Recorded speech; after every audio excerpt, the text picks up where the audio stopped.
Oh man, there's not going to be any intro at all.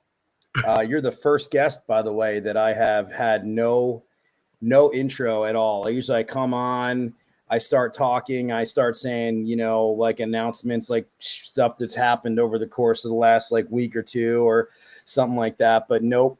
Thaddeus Tondu comes right on from the gate, because it's that kind of show. And also, so I was just laughing at loving the split screen view. I was like, oh, what's going to happen here? Did he mess up? Yeah, I messed up. I meant to put both up there, and I got a little rambunctious with the view. But actually, I was a little upset because I had planned a really big episode last week, and I had it all mapped out and everything, and the last minute, Ish couldn't do it. So I was supposed to be Ismael Valdez, obviously for those that are listening that don't know who it is. I mean, he's a massive home services kind of guru guy. He sold his business in California, and he was the owner of Next Gen, and you can Google him. He's got a new company called it's Nuve thermostats or whatever it is. And that was supposed to be last week, and I felt really bad. I'm like, he was my go-to guest for last week. And then he had something come up. It was totally incidental. And he was like, look, my assistant made a mistake with my schedule, and it was completely innocuous, but it was what it was. And so it's been a couple of weeks here, but I'm excited to have you on. And you've not been on for a really long time. You've not done this. And this I have not done a live. I have done one other podcast that launched, I think, like 2 weeks ago, but not a live. But I will say I'm bringing back old times, and that's a full whiskey glass. So cheers, my friend. Oh, is it? Okay.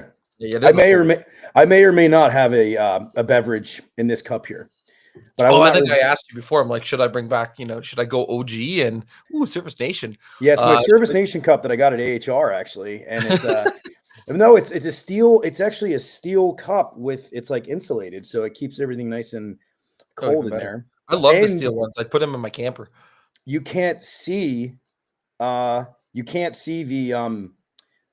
type of beverage I have in here, or the flavor or the color, so you have no idea what I'm drinking. You can? You have a camper? What's up, Canada? Canada. You have a camper? The trailer, bumper pull. And by the way, it is not Canada, it is Canada. But so I went down recently, Searcy, Arkansas. I have a client in Searcy, I have a client in Little Rock, and I have a client in Heber Springs. I finally pronounced that right. So, but I sit down there and his daughter's like, oh, you're the Canadian is what it was. I'm like, oh boy. She's like, no, that was the wrong word. Canada. I know that. But yes, Canadian. Good. So yes, you've been down, you're all over the place, right? Like you've been traveling, you've been in Arizona, you spent your birthday in Arizona, right? I did. Yes. Had my 40th birthday with my buddies down in Phoenix, did some golfing. That's so funny you say that, because I'm actually going on a trip there with a bunch of buds in October. So, well, if you want some golf courses, let me know. I've golfed a lot. We're going to Scottsdale. There's like that one course there that is like epic scenery. Like I forget which hole it is. It's like right, literally you're hitting down, I don't know, like let's say 300 yards or whatever it is. You've been there? A lot. Old Canyon Dinosaur is like one of my favorite courses to golf out there. Old Canyon Dinosaur. It's expensive as fuck. However, it is probably one of the nicest courses that I've golfed. And if you can get in, look at Wekopaw. Wekopaw is also a really nice course.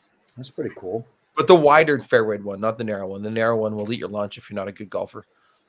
Well, not a good golfer. So if there's a lot of fescue, I don't bother. Like if there's fescue, like if you're like, either side of the course is like fescue, I'm like, no, might as well just throw my ball away.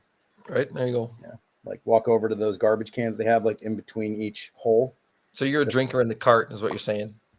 No, you know what? I'm actually a pretty good golfer. I'm actually pretty good when I get the chance to get out there. It's just, it's time consuming. Yep. And I just don't prioritize it. So then when I go out there, like I'll have like half of my game will be like, dude, amazing shot. And the other half will be like, wah, wah. I'm chunking up some grass, but that'll happen. So you did your live streams actually for HVAC Success Secrets Revealed. You did them during the day. So this is this is a very big difference for you. Yeah, I think we did like maybe one later in the afternoon, but usually we were 2 p.m. Mountain, and we drank whiskey on that. Like there was our productivity. I mean, near the end we stopped drinking as much, but there were some runaway afternoons on a Wednesday where productivity would go down, but dreaming and scheming would go up. Well, and you need a little bit of both, right? Yeah, 100%. You need some dreaming and scheming, and you need some productivity. But I think there's a good mix. I'm a big fan of the like the rest and recharge. Like I don't feel like I can go 1,000,000 miles an hour and sprint, but then and even marathon. But after a while, like if I don't take a recharge, I'm done. Yep. Like I might as well I pack it in. So I think Yeah, I actually think I'm a big fan of like the 4-day work week. You ever thought about that? I actually in depth, quite honestly, I've thought about putting in a 4-day work week into my business, and I've like literally have talked about doing it, but we moved away from it. I just haven't put it in place yet. Not because of any really good reason, but like it would be, we actually have, there's actually 3 things that a person can do with our business. One is they just work their regular time. One is they can have, like a half day Friday. And so every Friday they get a half day. And then the other one is every second Friday, they get a full Friday off, and they just adjust their working hours accordingly. But I've also thought like Iceland actually just did that. They did a pilot study, and they've actually had increased productivity with the 4-day work week. There's also people that do like sprints, and so they'll do like a 7 weeks on and then a forced 1 week off, and you kind of work in teams in tandem, so not everybody's off all at once. Like, I don't know, Drew's still kind of out on all of those. I agree. Gonzalez says Thaddeus is more handsome. What's up, Jen? Yeah, well, you know what? He took a break from his podcasting days, and now here we are, and he's now on a live stream again for the first time in 7 months.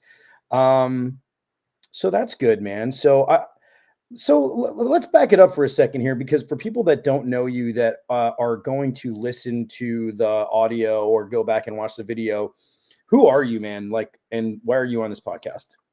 Well, because you asked me to come on. I know, but why? Okay. So I've been in the I guess marketing sphere for going on 11 years. I was in print before and then into digital marketing for a while. And so I own a company called On Purpose Media, and we do websites for websites, SEO, Google Ads for heating and cooling, plumbing, electrical contractors, other home services as well. But those are the 3 big ones. But I also had a podcast called HVAC Success Secrets Revealed, and we ran that for 4 years, I want to say. About 4 years. I'm trying to think, do the math in my head. It was just over 4 years, 251 episodes that we did on the podcast called HVAC Success Secrets Revealed. Did a lot of live streams with people. We went to events and did podcasting at events. And then due to, business partnership that is no longer a business partnership, now we're here.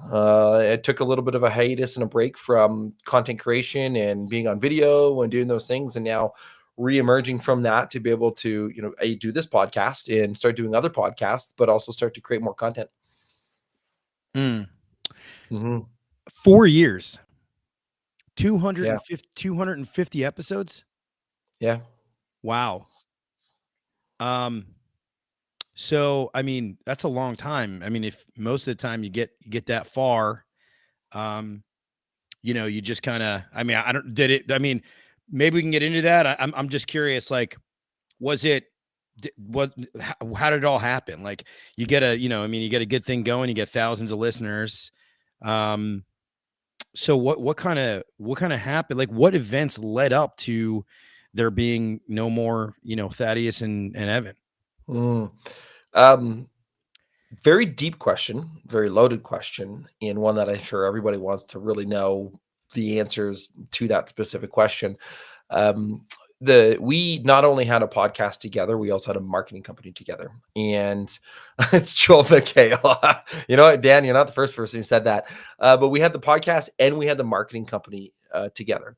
And we were 50-50 partners on all of it. And I think it was just a culmination of things. And at the end of the day, when we were trying to run the marketing company and also run the podcast at the same time, And doing the difference between those two is really, I think, what was the challenge.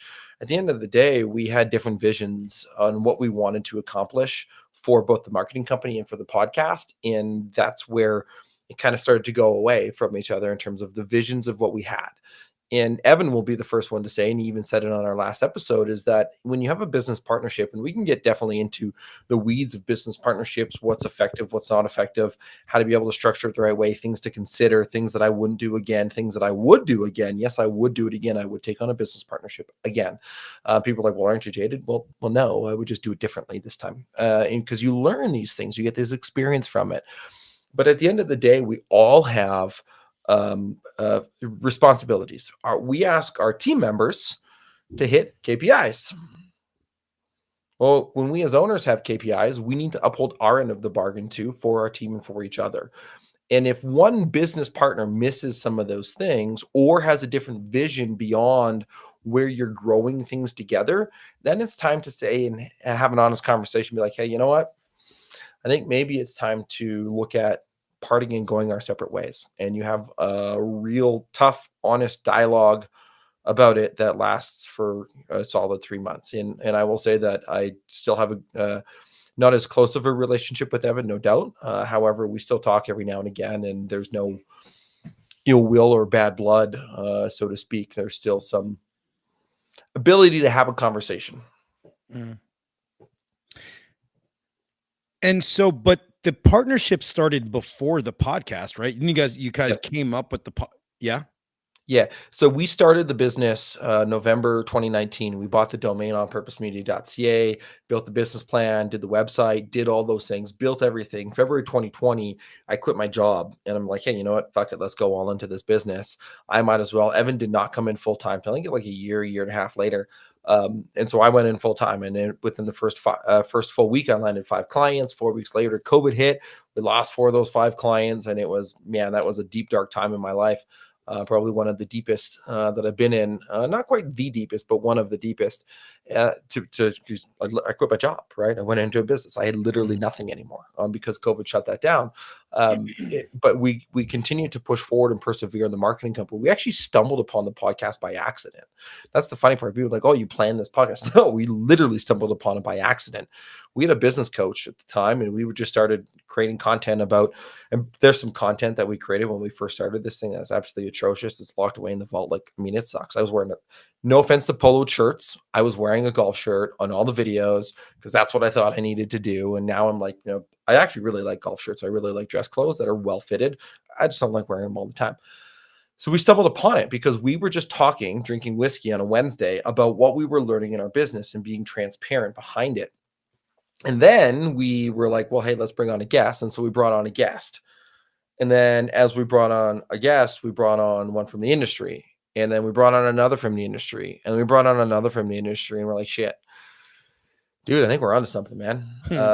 And we were going live with the video live at the time. Like the thing is like we were ahead of the curve. Like at the time, I think that there was only one other podcast that was going live at the time, and it was HVAC Overtime. And they were doing it on YouTube, and they were doing it on Fridays. That was it. Nobody else was going the live route, and we did, mainly because of sheer laziness. We're like, well, fuck, if we don't have to edit after, we can go live and it lives there. Guess what? We've done our job. We're golden. We don't have to do anything after the fact.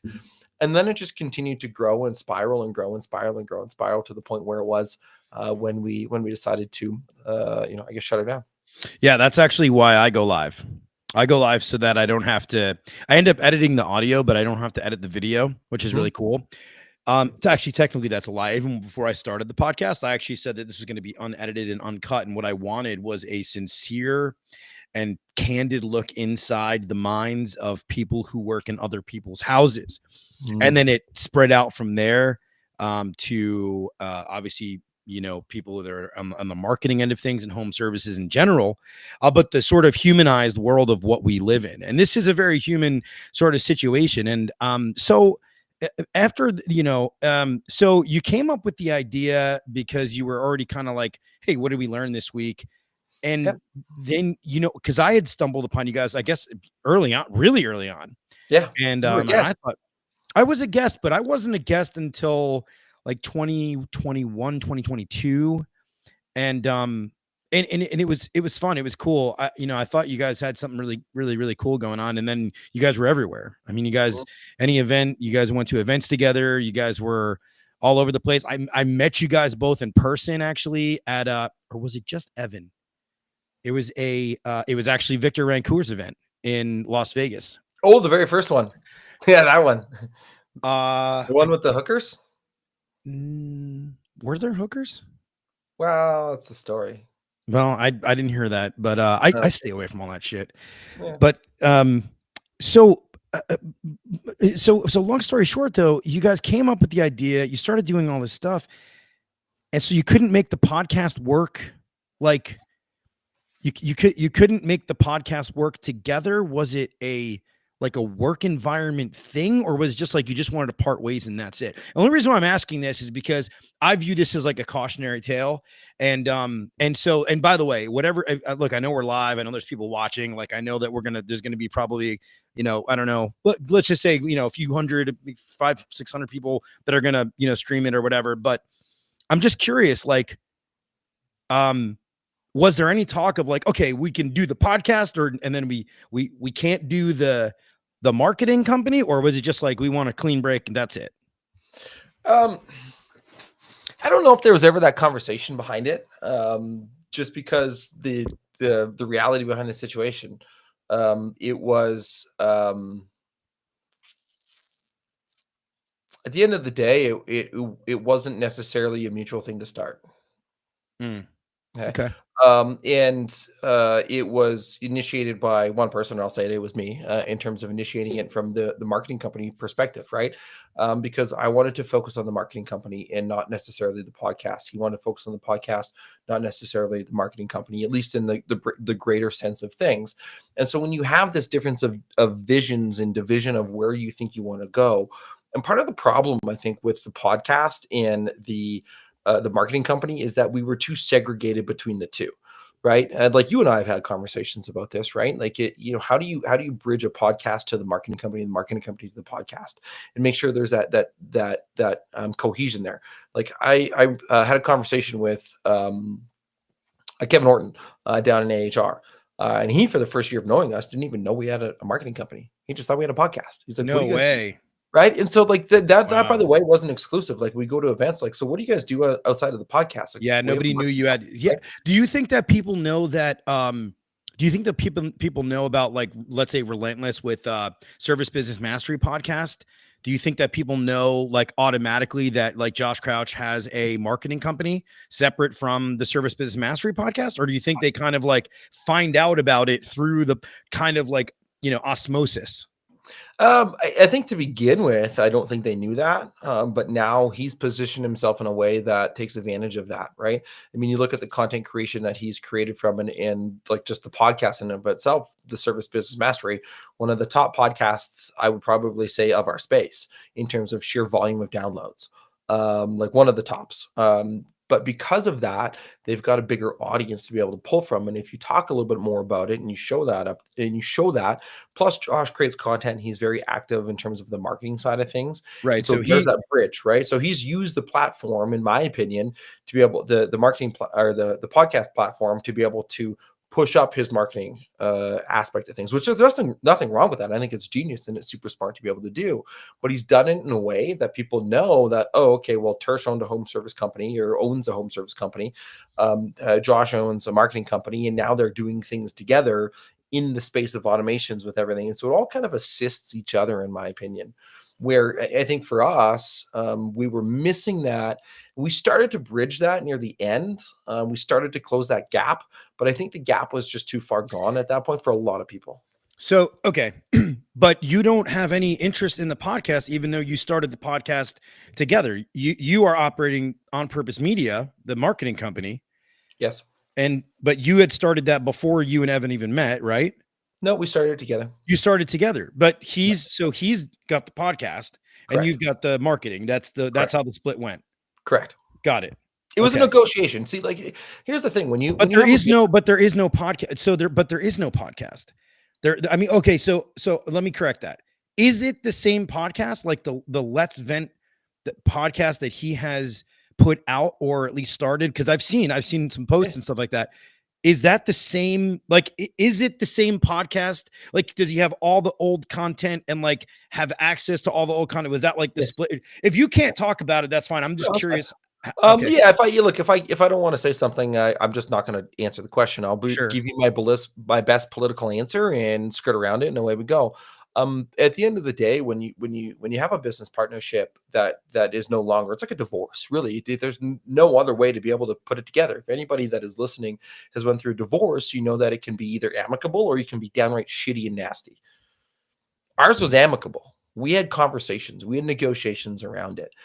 And that's the part that I have the utmost respect still for Evan in terms of the whole process and what he's doing and what happens. Yeah, business divorces, right? Exactly.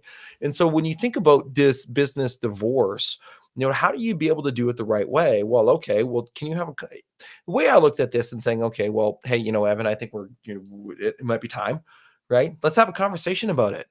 Like, let's be adults.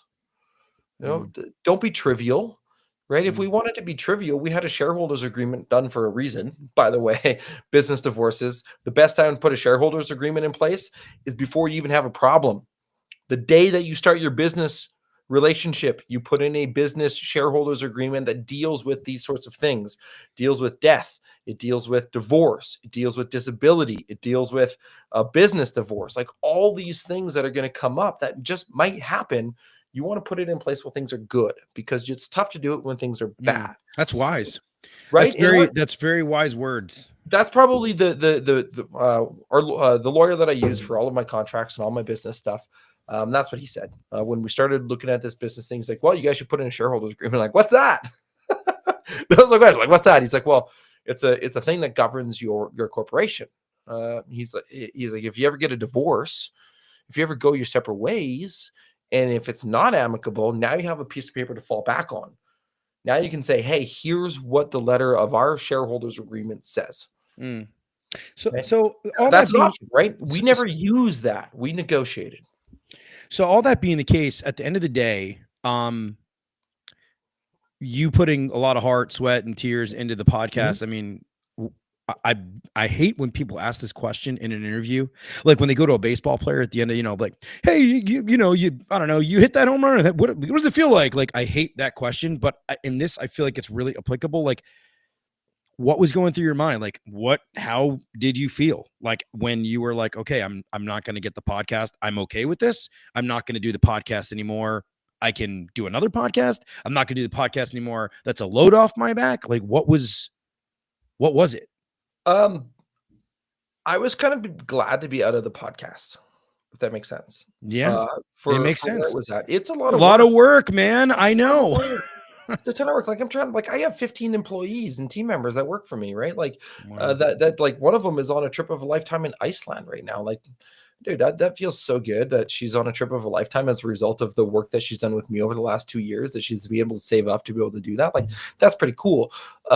But when it was going through my mind, and if I were to back up, the decision to make the business divorce, in a sense, wasn't made the day that we had the conversation. Like, this was something that was in the works beforehand. Yeah. And so the mental side of things and going into it was, I was mentally prepared to be okay with being apart from the podcast.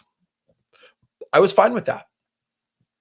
I didn't think I wanted to start another podcast. In fact, now that I'm out of it, I kind of miss it a little bit, but I kind of don't.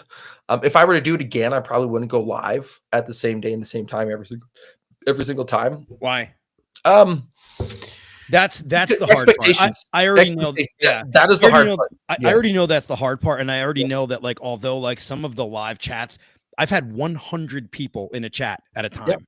Yep. Like, I love it. Like, it's really cool. Yep. Like, but that's the nice part. But the part, like what happened to you last week. Yeah, no. And Ish feeling last week. By the way, he did it to us, I think, like 2 or 3 times. It's okay. I still like Ish. Who Ish did it to you guys too? Yeah, he did it to us like 2 or 3 times, but it's okay. I really like Ish. The thing is that why do you have to preface it at the end? It's okay. I really like Ish. I like Ish. I think I like Ish too. I mean, he bailed on, he no-showed, right? It happened.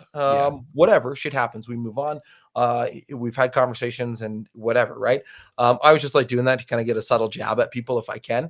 But that's the thing. It's like it's a lot of work that goes into the podcast. And Yeah. going live at the same time, if you have that happen, now you have to have a Rolodex of people on the back end. But to go back to that question that you asked, the one reality that sunk in is that I was mentally, or at least I thought I was mentally prepared to have a life without a business partner. Like literally thought I was mentally prepared to have life without a business partner.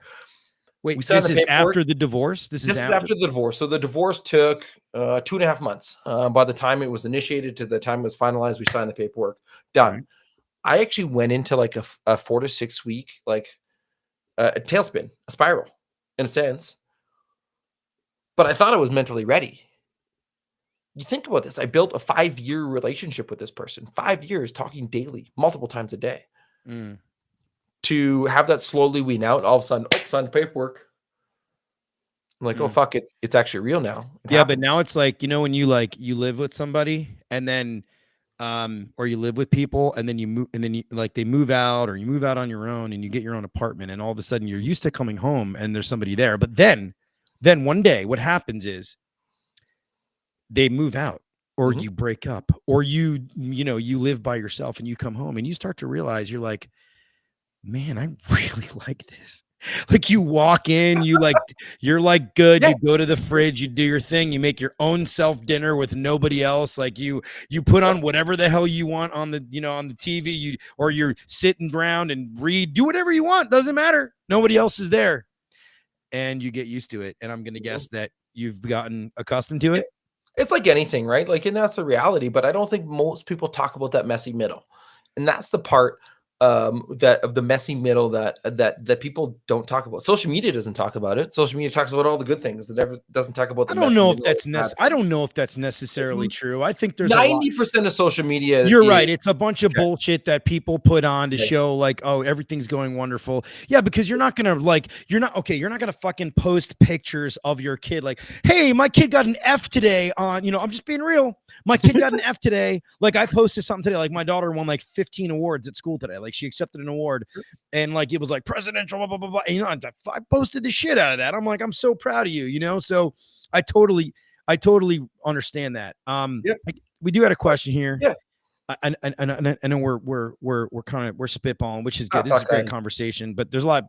So Tim Stanley has a question here. Says, I gotta ask, were there ever feelings?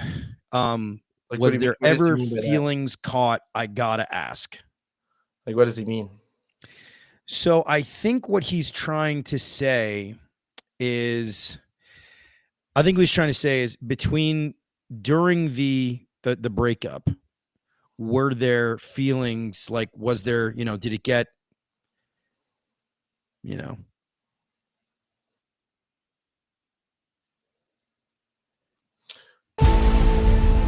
Whoa. Okay, that was awfully strange. I have no idea what the heck just happened. It's tripping, man. Were there ever? We're on a new background now. Really weird, dude. I'm gonna have to see, and that's why you gotta kind of edit it out there. No, don't edit it. Right? Look, we switched spots. Whatever. I'm actually happy being on this side, although my camera's a little off there. Your little thing, or maybe it's on this side, depending on. I'll just go like this. That little bar. No, it's on my side anyway. Now it's on both of our sides. Look, I can. Yeah, it's really weird. Anyway, whatever. Anyways, nope. Yeah, we're gonna. I was just fucking with shit. Yeah, now I'm messing around. Whatever. Now he's gonna be like going back tonight and be like, "What the fuck?" Were there high? Hold on 1 second. It's minute 31 here. I just gotta, and I gotta do this because, I have a sponsor that is, amazing. By the way, it's Cooper and Hunter, and they actually have they have like a video that they've sent me that I've played it a bunch of times. Actually, really, really cool video. And so yeah, it's just a very short. Cooper and Hunter's new Pinky runs efficient to this. This whole thing is absolutely bonkers. It's not. There it is. Oh, there we go. All right. Okay, guys. I just want to say before you start the video, can I say something? Yeah, say it. This is like the best cliffhanger ever. To make sure they watch the ad.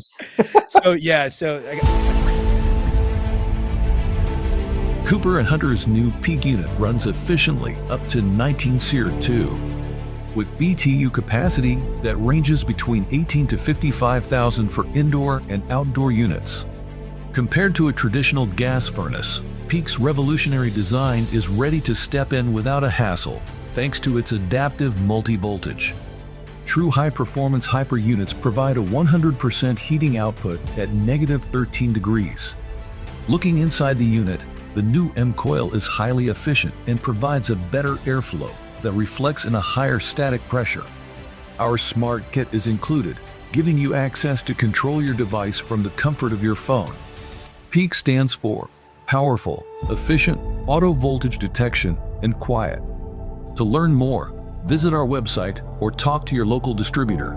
Cooper & Hunter, addicted to comfort.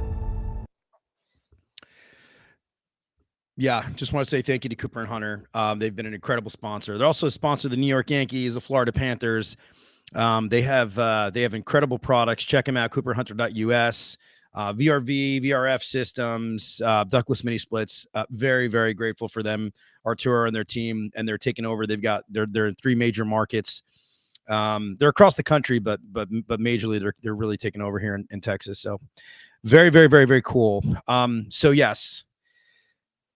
Thaddeus, cliffhanger. Yes. What happened from an emotional standpoint?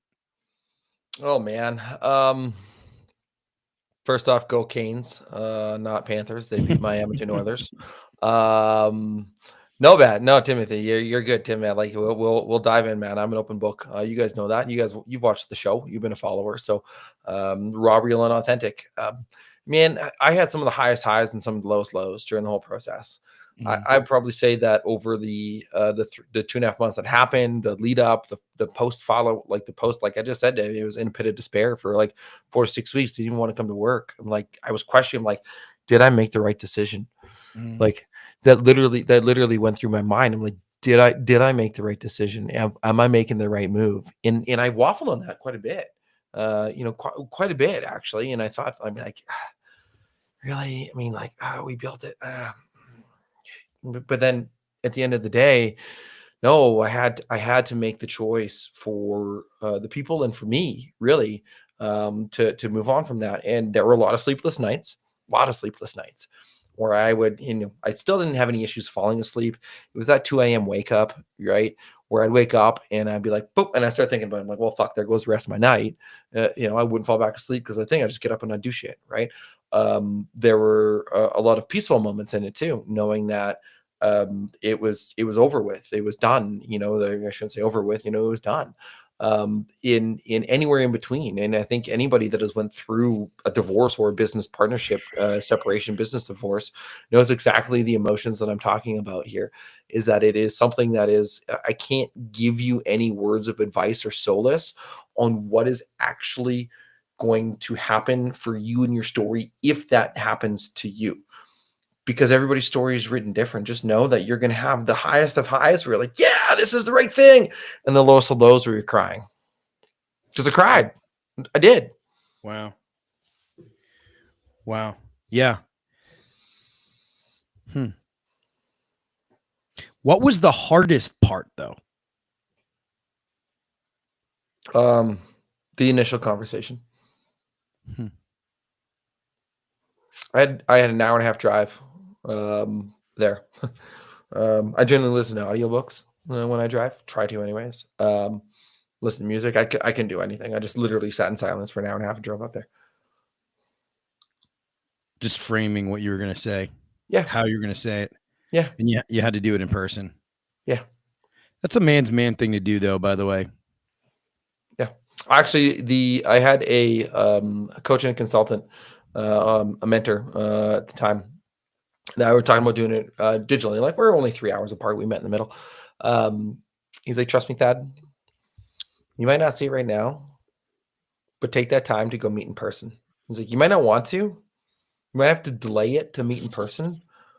But if you do it in person, if you do it on video, you're going to regret every moment of it. You're going to regret it the rest of your life. Yeah. I think there are certain regret it. He's like, because he's been there. He did it. He did it remotely. And they were a 4-hour drive or 2-hour drive or some shit like that. And he's like, I did it virtually. I did it over the phone. He's like, worst decision of my life. He's like, you did it a second time. And he's like, yeah, I met him in person. Best move I could have made. Yeah, I can agree with that. I can definitely agree with that. I think there's certain things where there's a palpable, like a static electricity in the air where you can sort of like, you can feel off emotion. This is why, like, I truly believe, like, when people are in the same room, like, people say, like, I got a feeling. Like, I think that that's real. I think that I think there's certain, I think most people have a sense that that doesn't come from having this conversation, when it's like there is something powerful, which is thank God, by the way, thank God that there is something left in this world that is truly human, right? Because you can AI the shit out of everything, but you are not going to AI the shit out of a face-to-face conversation, which, I don't know about you, man. That shit scares the crap out of me. I think about all the things now where I could call a call center and I am on the phone and I think I'm talking to a human. And I'm actually not. I'm actually talking to a bot that is like better at communicating than like half the people that I know. Right to this. I like this. I like the moving around. I was like, why do you keep bouncing around? But I get it now. I get it. It keeps things exciting. It keeps the listeners engaged. So what's next? Okay, so we've talked about the breakup. We know that it was terrible and horrible, but now you've kind of weathered and gone through the storm. You don't own the podcast anymore. You are hold on, I got a question here. So Everett, John Gonzalez says, so Everett, why did you make a change? Are you talking about the screen, John Gonzalez? I think so. Why did I make the change? I don't know, man. I like variety, dude. I like things that, I like it. It keeps people captivated. Like, oh, what's he gonna press next? Yeah, I most definitely by the way, this chat is really busy. They're talking about baseball, football. I mean, it's like crazy. Like anything but the pain that you were talking about going through. Like that's what they're honestly, guys, if anybody that is listening and you're chatting, you're like, yeah, guys, if you have pain, man, like if you're going through that, dude, reach out to somebody. It doesn't have to be me. Just reach out to somebody, have a conversation. You're not man enough to do it alone. Dude, I so forget. I forget sometimes, right? Like, cause life's gone a long way, right? Like you've probably come a really far way. A lot of us where we are in our career, whatever, we've come a long way. There's a lot of stress, there's a lot of stuff going on, but we, you forget sometimes. I forget who I was talking to. It was like one of the episodes. And they were saying like sometimes you just have to stop and go, where did I come from? And where am I now? And you got to look back at that journey and say, well, hot damn. Like, I don't take enough time to just go, where did you come from? And where are you now? And that reflection needs to happen. Otherwise, you won't be grateful. You won't be grateful about the things. John Gonzalez goes career. I don't know what you're talking about. Why did I make a change at career? I don't know what you're talking about. I've been in the home services business for the last 16 years. I've made job changes. Yeah. But yeah. Okay. Timothy Stanley says, I can see this being painful after 5 years of daily relationship and then done out of the blue could definitely hit in a different way. Just cherish the moments while they're present. Yeah. And I would say it probably wasn't necessarily out of the blue. It was something that we both saw coming. Yeah, but somebody had to pull the trigger. Correct. And yes, correct. And you did, and it took some time to get there. Yep. Hey, on an interesting note though, so what's next? Is it just head down like in on purpose media? Are you just gung ho like marketing? I mean, how many tons of clients, things going on? Like, what's new, what's moving forward. And ordinarily I'd probably ask you some fun stories from the past. And if you want to talk about that, that's fine. But I think the audience and myself are way more interested about like, what are you doing, man? Because you've been out of the loop, man. You've been gone. Like you've been out. I mean, I saw you at AHR. Thank God I ran into you and we're having this conversation because you've been gone. I mean, you've been out of the picture for a while. Yeah. Hanging on the peripheral, right? I've been focusing on me, focusing on the business, on-purpose media. At the end of the day, the marketing company is my asset, right? It's where I'm going with my life, right? When you think about that, okay, well, what makes the biggest impact? Focusing on a podcast or focusing on my marketing company? What's the biggest thing you're working on in your marketing company right now? Like what right now is like the biggest thing, the biggest obstacle that you're having with when you're bringing on clients from other companies in the home services world? Like, what are you combating right now? Like, what are the mistakes that are happening that you're helping to solve? There's so many, man. There's so many.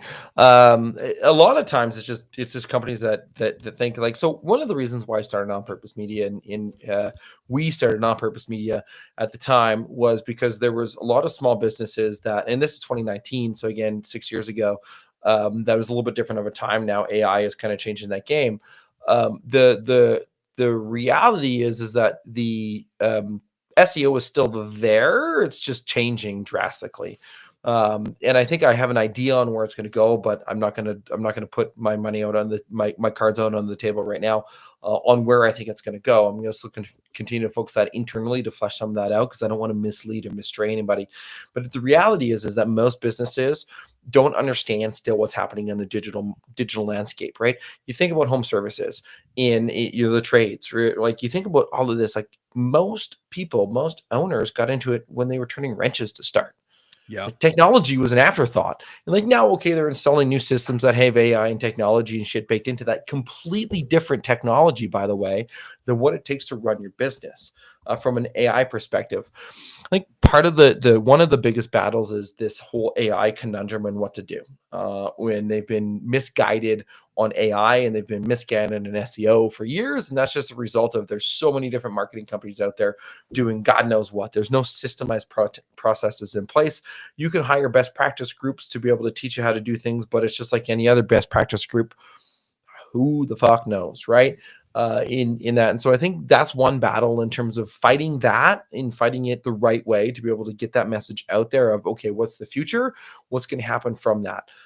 In terms of like my actual business and what I'm fighting on the day-to-day inside the business is a consistency in our sales pipeline, right? As a marketing agency, there's always ebbs and flows, right? Especially when you're dealing with heating and cooling companies as the primary source of our clients. Well, guess what? Moving season is, we call that moving season. It's like it starts to pick up in like October, November, December, January. Boom, everybody's moving, right? If you're moving your marketing agencies, you don't generally see a lot of movement right now because you don't want to disrupt. Yeah, you're right before the HVAC season, so right? You're not going to get And there's different ways to be able to do that. Like we just brought on a client the other day, and he's like, "Well, I don't want to disrupt where I'm going." I'm like, "Great, your website sucks.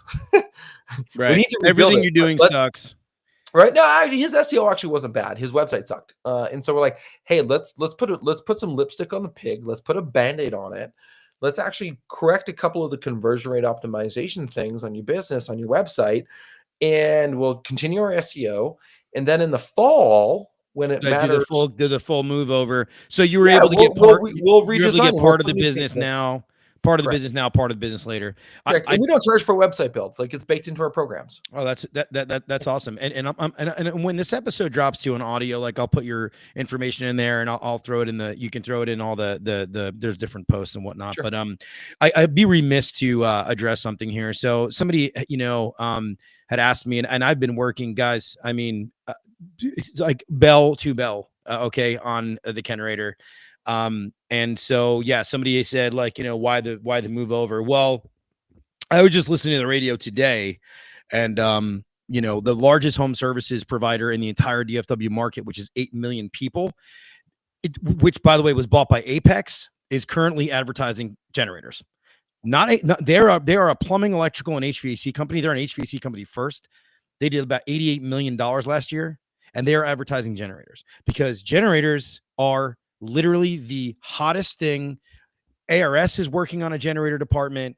There are countless companies out there that are working on generators in general, and we're at the forefront here. Mm-hmm. And so, without sort of spilling the beans and without going into like all sorts of details about what's going on behind the scenes, what we've put together here. If you guys go to the website kenrader.com and you guys take a look at some of the stuff that we're dropping and the things that we're doing, it's next level. It's really, really cool. And what this morphs into, or what this kind of moves into, and what the evolution of this looks like I have no idea.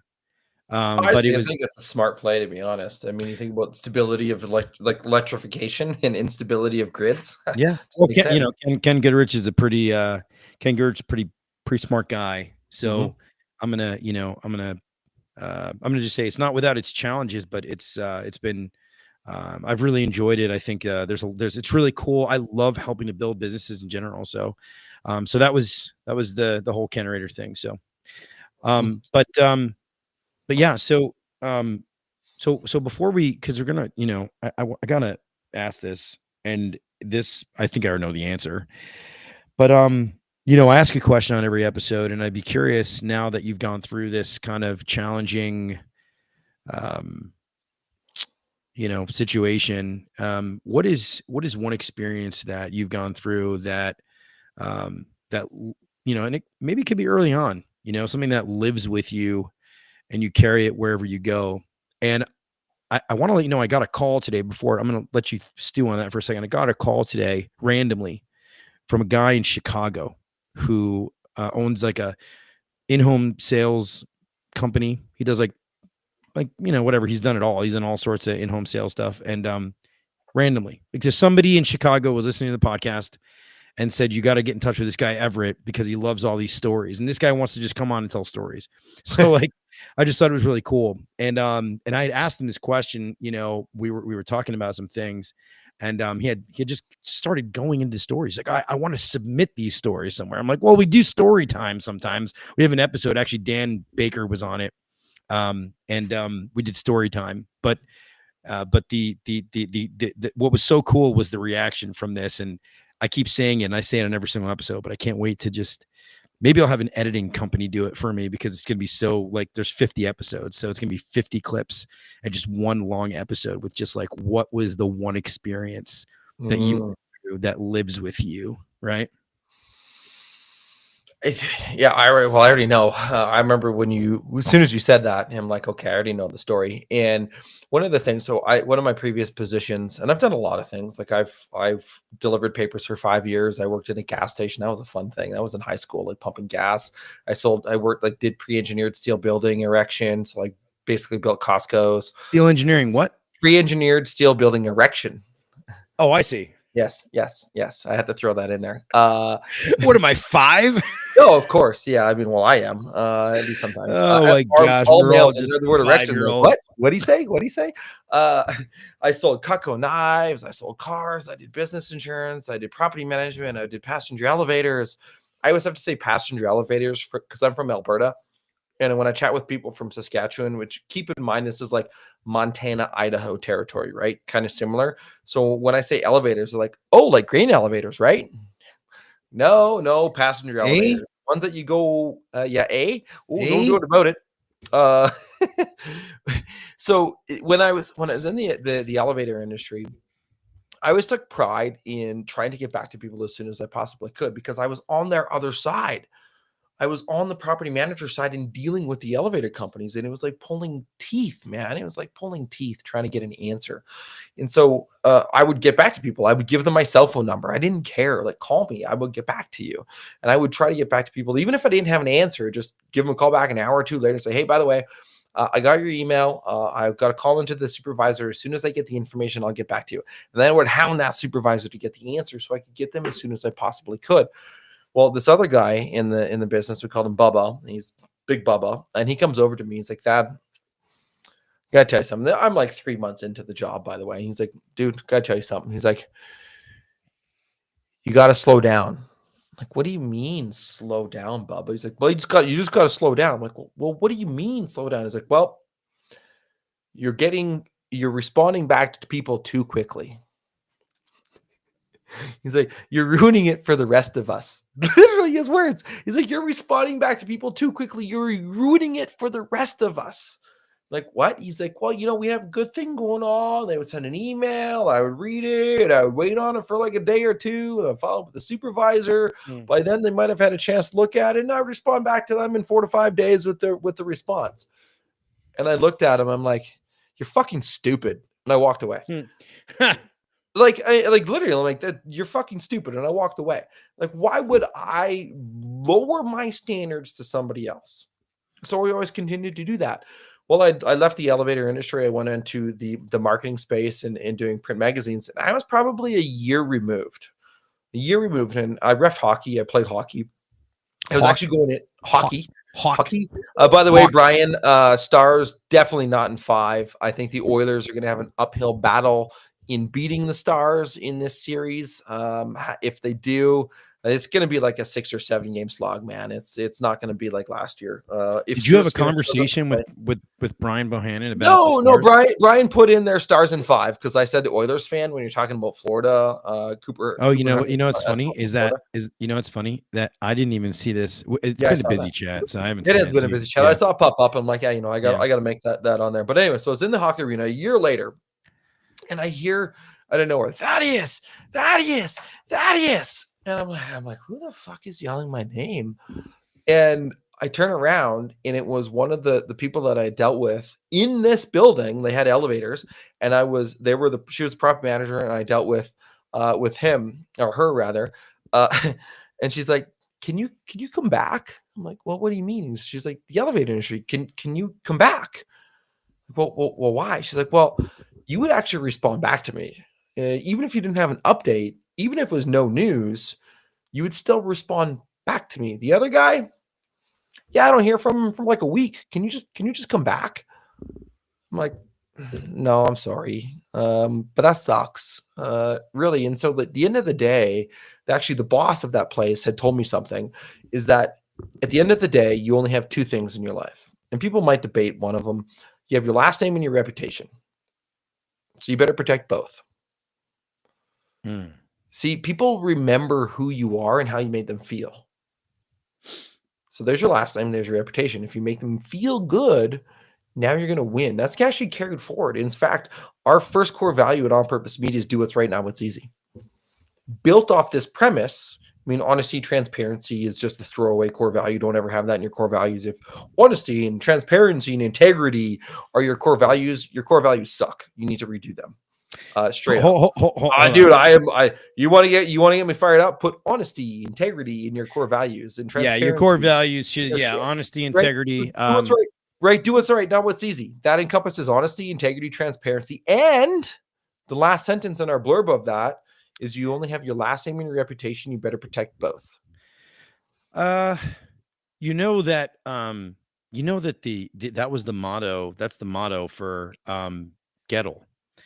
Do things the right way, not the easy way. Oh, there you go. Yeah. Yep. Great minds. I got the opportunity to create core values about 2-3 years ago now with Supply Smart, where you interviewed me. And I remember going through that and bringing in the staff to come up with what they thought good core values would be.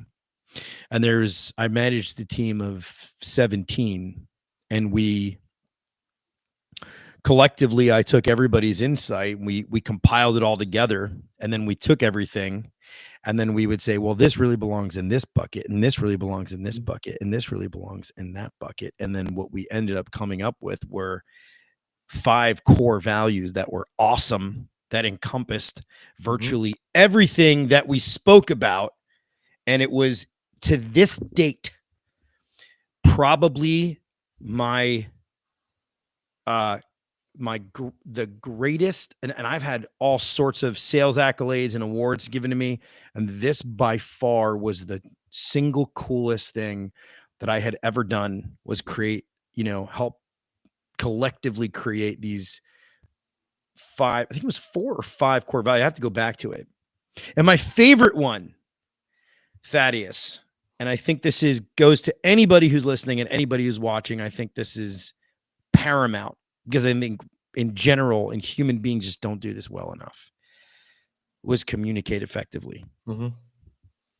Now, it didn't say communicate like, it didn't say, oh, man, it said communicate effectively. Mm-hmm. But people get communicated in different ways. Correct. Somebody might say, you know what? Their best form of communication might be you texting them. Literally. Some people want to have I want to have a conversation. Call me. Talk to me. Some people don't really want to have the conversation. They won't communicate as well. They need to put their thoughts together and they need to write them down. So communicate effectively doesn't necessarily mean be salesy, right? Mm-hmm. It doesn't mean manipulate. It just means effectively. I would agree to that. Christian Dunwoody says, I'm watching. Christian, I'm glad you're watching. Your episode has done very well, actually. People like listening to you for whatever reason. I think you're kind of boring, to be honest with you, but that's just Oh, I'm just kidding, Christian. I love you, dude. So, Thaddeus, now that everything is sort of, wound down, you kind of got it out. What's your thoughts on podcasting now? Is it just, you think it's just too much? You think it's just too, people love to hear what you have to say. I don't know. There's very few people that can actually do a podcast and actually have any sort of semblance of an audience or have anybody care what they say or anything else. Right. I've been really freaking, amazed and blessed. I've got, you've seen the stats. It's crazy. Tens of thousands of freaking people. Mm-hmm. It's nuts. But I don't think that is the path for everybody, but you did it. And do you think to yourself, like, is there a future in this podcasting world, this space for you again? Or you think it's over, that's it. And it'll just, you'll focus on the marketing and that'll be that.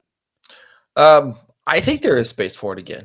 There is a very good opportunity for it. I think podcasting, while people think that it is saturated, I mean, it is, don't get me wrong, but I'm a marketing company in a very saturated space. Like, I heard a stat the other day that 3% of Americans have a business with more than one employee. And of those 3% that have more than one employee, only like 7 or 9% of them go above $1 million in revenue. I'm in that category with my business. But you think about that, how saturated it is. Did you say 9%? Yeah, the numbers, I mean, these are just stats that I've heard. Like, I've heard that 7 to 9% of all businesses will go over $1 million in revenue. It's only 9% that will go over $1 million in revenue, right? Of course, because everybody's of businesses. Yes. Yes. Oh, okay, fine. So yesterday, and Christian will be a testament to this if he's still watching, but DFW, Dallas Fort Worth, okay, has something. Okay, how many real estate agents do you think there are in the Dallas Fort Worth metroplex? 8 million people. There's 8 million people. 9 million real estate agents. Yeah, exactly. So there's like, it's like 40,000. It's an insane number. Mm-hmm. But how many of those actually sell houses and are active? It's like 15,000 that are like, it's so small. Yeah, so 80% of real estate agents do like 1 to 2 deals a year. They call themselves a real estate agent. They're not. Another 18% make like 80,000 a year, and the other 1 to 2% command all the market. I've thought about this, man, and sometimes I go, I don't want to say there's not sleepless nights. It's not like I go to bed and I think about this, but man, does it get me fired up when people start talking about podcasts. And now that I have people email me, like, it's literally every single day. They're like, I got a guest. I want to come on. I want to blah, blah, blah. And I'm like, dude, you want to come on so you can market your business. That's what you want. And I'm like, okay, that's fine. Like, I get it, but you've got to have substance to it. Totally fine. Right. But what really, you talk about saturated, everybody wants to have a podcast. You're right. But the difference was, and it was Tim Hook that said this, and I will never forget this, because Tim Hook said something, the most brilliant thing I'd ever heard from some like marketing guy, right? He was like, I have tons of likes. I can manipulate the algorithm. I get lots. He knows how to do it. He puts stuff on YouTube. He knows how to get all the likes, all the attraction. And it's really splashy. He's like, you have a community. Mm-hmm. And that is much harder to build. It is Correct. much harder to build a community than it is to build likes. And I don't want to build likes. I don't want to. From the inception of this thing, I just wanted real people, real in-home sales reps, real people doing real human shit. And so, you know, we had a half episode on AI, and it was like, you know, because it's happening in the industry. But yeah, other than that, you know, that was kind of it. But I'm glad to hear that you might be considering, you know, the podcasting world again, and we'll see, you know, what happens in the world, you know, with that. Yep. Look, I think that the ability to be able to extract information is done differently by different people. If you or I, if I were to interview somebody and you were to interview somebody and we're going to do it completely separate, the conversation would be completely different. Why? Yeah. Because you think differently than I think, and I think mine would be really entertaining. Right? Yeah, you actually, your podcast is phenomenal. You lead questions quite well, and I've actually quite enjoyed being a guest on the podcast because you lead it. You don't let the guest do all the talking all the time, and you interrupt when you need to interrupt. It's done really well, by the way. And so that part of things, I think, goes really. It flows with the audience quite well. There's other people that are boring and dry and mundane. Like, what have you been doing this for a year and a half? I mean, 2 years? I've been doing this forever. Having podcasting. How long? Yeah, actually podcasting on like a live stream, a year and a half. But yeah, having conversations with people in a symbiotic fashion forever. Right. You know? But year and a half podcasting. How many episodes do you have out? 50. This is your number 50. See, you are actually episode 50, by the way. 50. Yeah, that's pretty cool.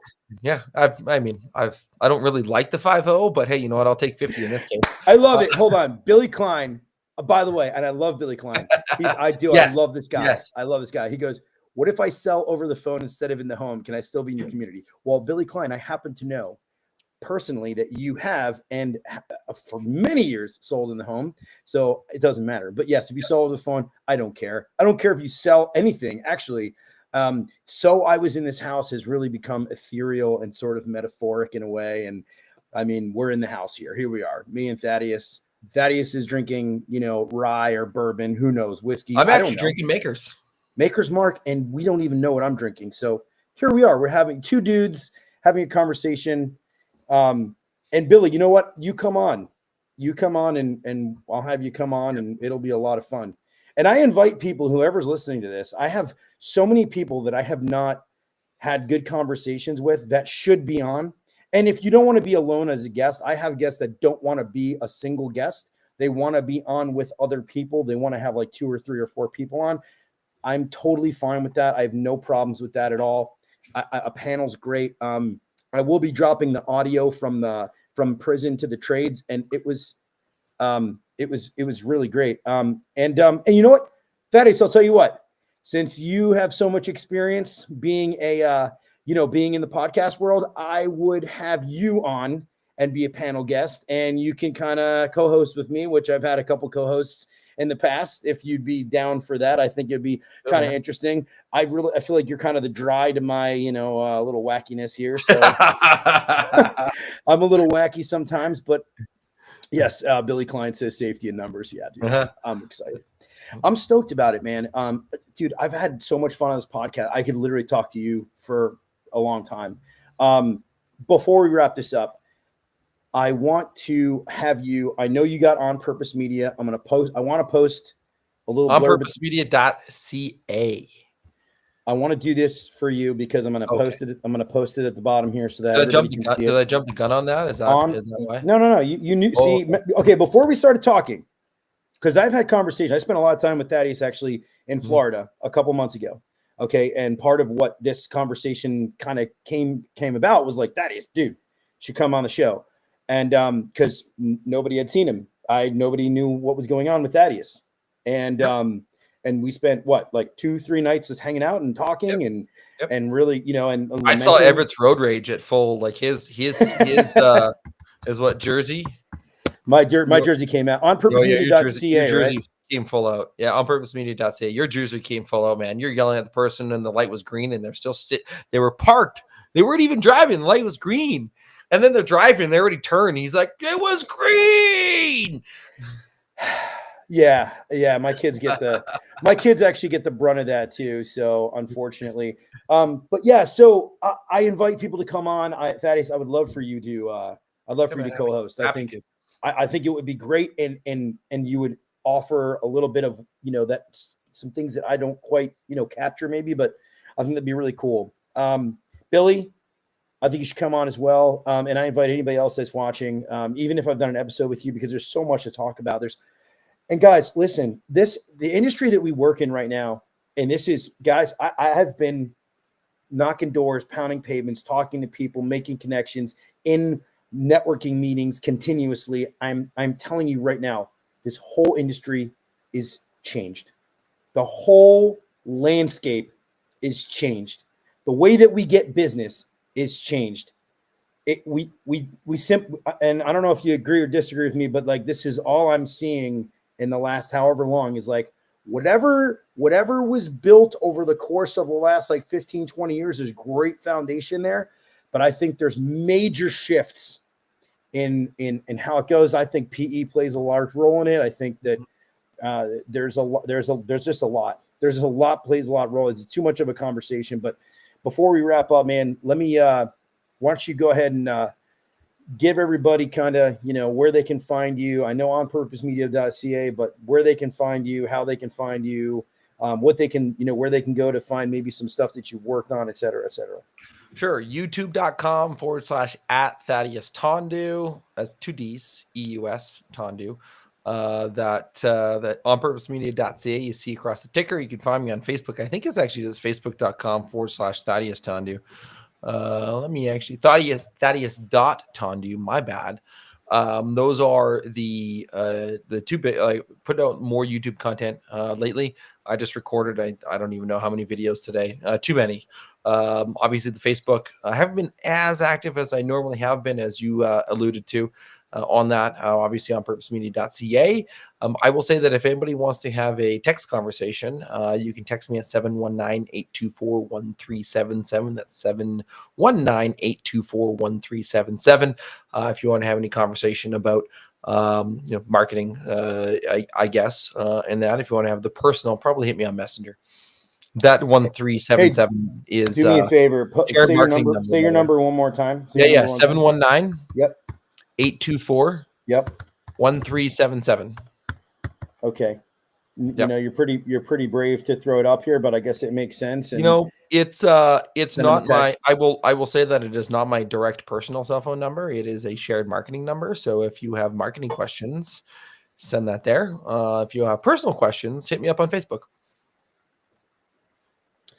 Last but not least, what was the final question that you guys always ask people on HVAC Success Secrets Revealed? There was one question, and I remember, and I'm trying to think back because you guys actually asked it, and I couldn't think of it. But there was a question that you asked on every single episode. What was it?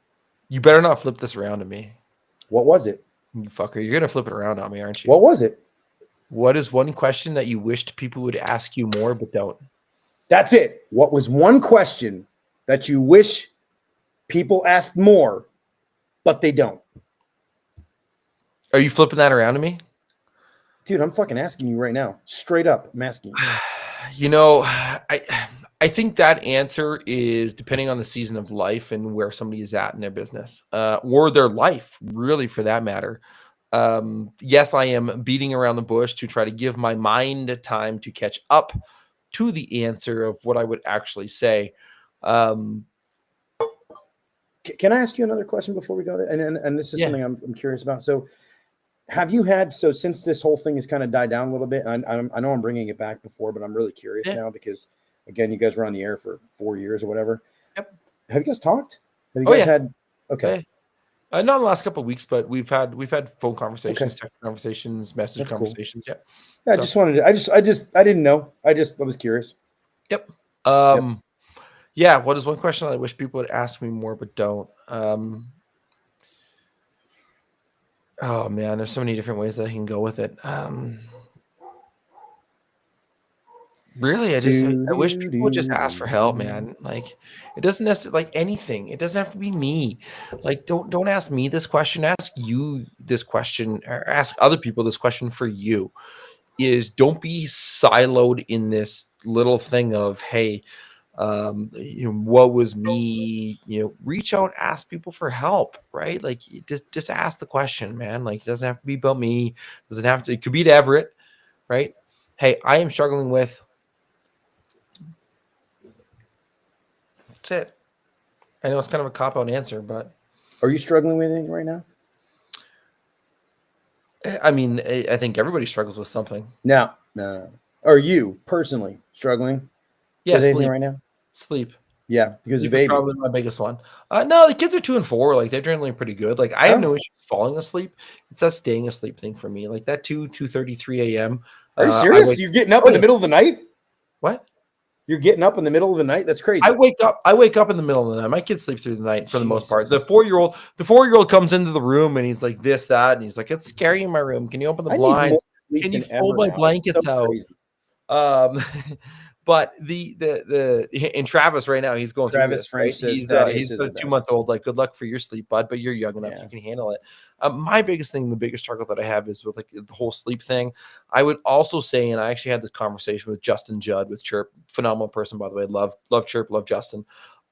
Is the physical health aspect of my life. That's one of the things that I know that I need to get better at, and that I know that I need to dive into, that I know that I need to actually start working out. And so I've taken the moves. I've reached out to Sean Michael Crane. We're actually going to start having conversations with her on What's that, bro? You need to start. 65. Yeah.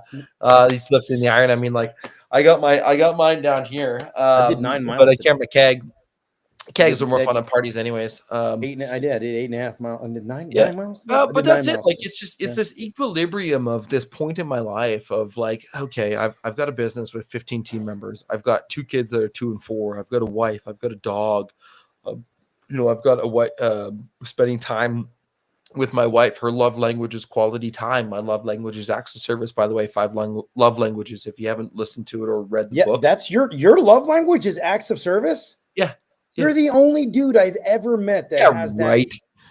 Dudes are predominantly acts of service. You are the only male I have ever met that has at least said, that their love language is acts of service. That's crazy to me. Why? What's yours? What do you think it is? I have no clue, man. Oh, physical touch, probably. Yes, it's like almost even. Remember that word that I said earlier? It started with E and ended with erection. It's words of affirmation and physical touch. Literally, they're like right neck and neck. Oh, interesting. I just want to be hugged and told like everything's okay, Everett. Everything's okay. Yeah. See, like, mine is acts of service, but my second is words of affirmation, but it's not in the sense of like you're doing a good job and all these things. It's if I do an act of service for my wife, because generally how you show up in a relationship is doing that love language. So my wife was always trying to get quality time with me, and I'm like, whatever, like just we'll do whatever, right? And so now I know that if she says, hey, do you want to go for a family walk? Hey, do you want to go walk the dog together? It's like, yep, because that's her love language. That's her showing up. And if I turn it away because it's not important to me, right? It's the same thing with acts of service. Yeah, but you got to go on walks. I do. Oh yeah, we go on lots of walks, lots of family events. Our kids are 2 and 4, man. Like, I would believe me, the shit that the list of stuff that is in my house, the stuff that I know that I need to do that I just don't do, is growing because my kids are 2 and 4. Golden age, man. Don't ever miss that. If anybody's a parent and they get like Travis, you're listening to this, man, do not sleep on 0 to 5. Dude, let me tell you something. As somebody who's got 5 kids, it's the best time. Don't. Let me tell you something. Do not sleep on it. I spoke to my daughter, and I'm going to leave everybody with this. I spoke to my daughter, who's 12 going on 20. I spoke to her yesterday. I went in her room, and she was like, oh, Dad, like, what's that? It's a mess over there. Oh, leave it alone, whatever. And I said, remember when I was, we're younger, and I used to read Dr. Seuss books to my kids. Mm-hmm. That's my favorite. I love reading Dr. Seuss books to the kids. It's like I do all the, and so I take like one fish, two fish. I do different voices. I'm really, really skilled. I have a hidden trick of lots of voices.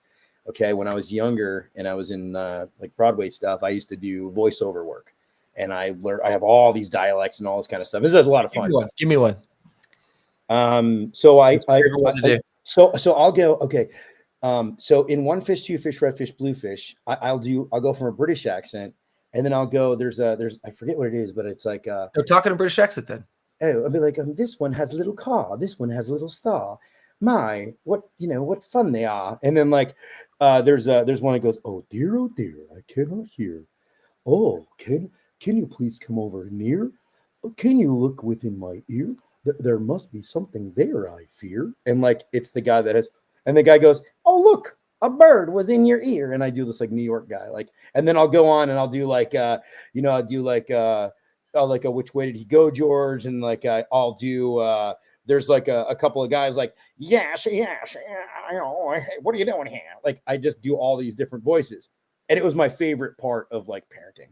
Yeah. And I love to just go and like make up voices. And I got to a point where I memorized all the different voices that I did on all the different pages. And so I read all these books, and I was just sitting there. She's 12 going on 20, and she's going to be 13 in a few months and whatever. And so, but she remembers it. And it was funny because I thought she was going to be like, Dad, go away. It's my room, whatever. And she was like, no, like, she was like, yeah, I remember that. And she would like kind of reminisce and like thought she was like, yeah, and you used to do all the voices and you remember that stuff, and your kids remember that stuff, and they love it and they cherish it and they'll remember you for that.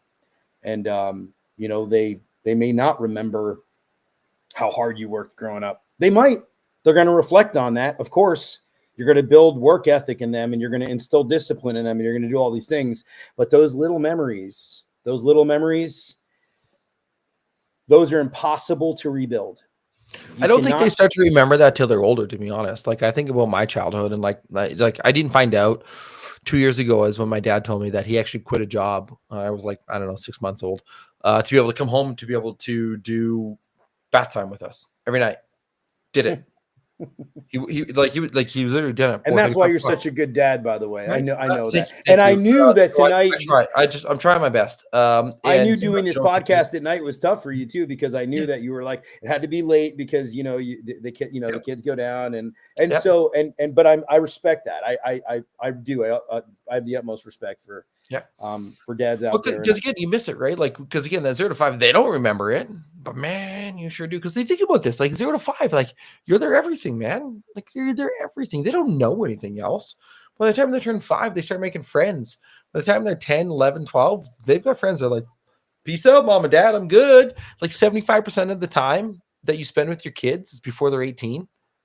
Something like that, like 80%. Yeah. Like that's wild when you think about that. In the bulk of that is in their formative years. Like I don't remember much of like pre 5 years old with my parents. I remember my dad always being there for sports and being there. Like I remember him working like in my later years when I was older and in that stage of like, what up, mom and dad? I don't need you guys. Like he would work hard. But in those early years, I guarantee he was there. Speaking of daddies, we got Jason Walker in the audience here. He's been quiet too. I haven't seen him in a long time. Been building his business. Go up, Jason. He has been, Jason. And we've had a great conversation, man. And if you get the chance, and I know you're super, super busy, but if you're in your car, and this is on the live stream, on the live section on the So I Was in This House podcast on YouTube. And so you can go there. So by the way, for anybody that doesn't know this, Facebook has changed their policies. So all 75,000 of my views on Facebook are gone. And they've deleted everything that's older than 30 days. So anything older than 30 days is only on YouTube, which is why don't you repost it? So yes, could I repost it? I could repost them. It's so disheartening to know that I quite literally have 50, 60, 80,000 views that are just gone. But I mean, the traffic's still there. I mean, people are still visiting. They go to the site. Like it is what it is. But I miss you too, man, Jason. We got to get together at some point in time. Yep. She's a super great human, man. Love Jason. Jason is a fantastic human. And Jason, I did see your post the other day, by the way, on the anniversary of that the tragedy that happened. That actually made me tear up. It did. And I prayed for you, Jason. I know it's been a while since we talked. I know you were in here on a chat last year. There was a post, and anyway, there was a very busy live chat episode last year. Y'all can catch it if you want to. I think it was the one with Ian Shotanis. But yeah, man. So awesome conversation. I love the fact that you are you're so focused on being a dad, and you're just it makes me really happy. It makes me really happy. And I actually, it's kind of divine in a way that Jason came on because, with, Jason being a dad and actually building a business out there in California and Jason actually is the OG, by the way, for anybody that's listening. Jason Walker, Masters of the Hustle, HVAC Masters of the Hustle, quite literally, I don't know how many years it is now, probably like 7, 8, 9 years, however long he's been doing it, but he's literally the OG in the home services space for HVAC. Quite literally. Like, I mean, he was like the guy that like kind of springboarded a lot of the other podcasts. I know he helped springboard mine. I never really asked him for too much advice, but it wasn't like, I didn't want to. It's just, I just didn't.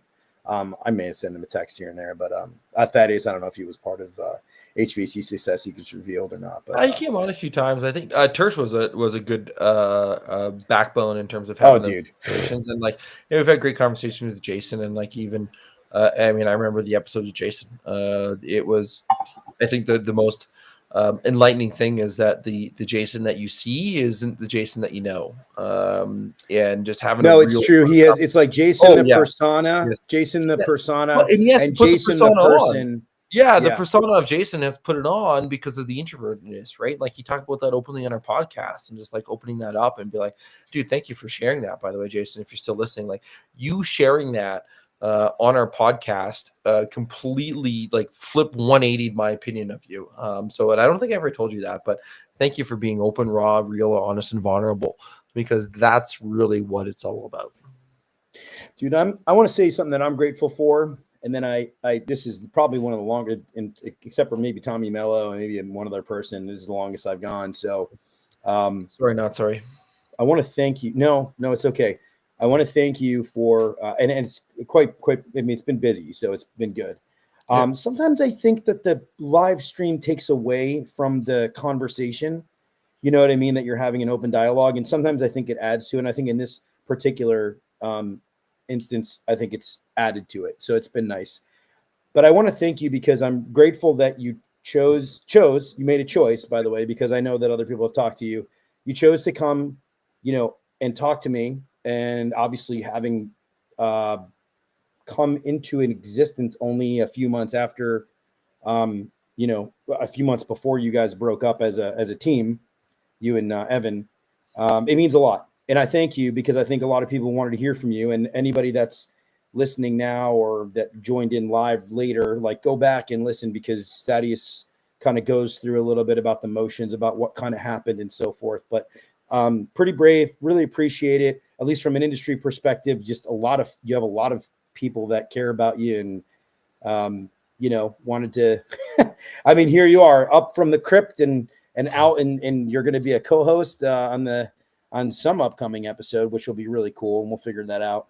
But, and Jason Walker, I think it's time for episode number 2, by the way. Your first episode was fantastic. I think it's number 2 or number 3 on my all-time list out of the 50 episodes. And Thaddeus is number 50. So I think we'll see what happens here. But Jason, I think he's number like 1 or 2 or 3, something like that. Jason said he just found out that you're not doing it together. Wow. Yeah. Well, Jason, you've been busy. But he's been focusing, man. Like what you guys are building there is phenomenal, and watching some of that journey, man. You guys are up to phenomenal things and keep crushing. Kenny Burns said he missed the podcast. We really worked well together and made it entertaining. Yeah, for sure. Well, Kenny, and Kenny, I'd love to have you on, man. I think we're great guy, great human. Kenny, I think Kenny's booked to come on. I think he booked one this week to come on later in either June or July. So it's going to be really busy. It's going to be a really cool summer. Again, I'm doing, once a week. I might do a couple of episodes, and I'm actually thinking of a series that I'm going to do. That'll be kind of cool, similar to the Prison to the Trades podcast, but maybe a little bit different. But anyway, Kenny Burns said June 17th. Yeah, so everybody put it in your calendar, June 17th. Kenny Burns is going to come on. Kenny's an awesome guy. Jason said it's 5 o'clock somewhere. Very, very cool. But I am grateful. Thank you so much. I really appreciate you. And we will see you. I will see you next week. Actually, on the upcoming, Ismail Valdez is supposed to rebook. He has not rebooked as of now. We've not found a date yet, but that should be coming up on June 3rd. I'm off next week. June 3rd, I have Erin Mahoney, who is the roofer. She's fantastic. She's a roofer, and I've never had a roofer on yet. and she's an incredible person. You should look her up. I have a gentleman by the name of Peter Roth coming on June 10th, and then June 17th, Kenny Byrne came on. So very good. And Pete's actually a solar guy. So I have a roofing, solar, and then so we're going to open it up to, this is not just HVAC, guys. Okay, so I was in this house. So it could be, we got a slew of home services here, but cool. Well, some other day we'll talk about my "so I was in this house" aspects of selling Cutco knives, but we're at the hour and a half mark. We'll save that for another time. Oh man, I appreciate you, man. All right, cool, guys. Thank you so much, and we'll see you next week.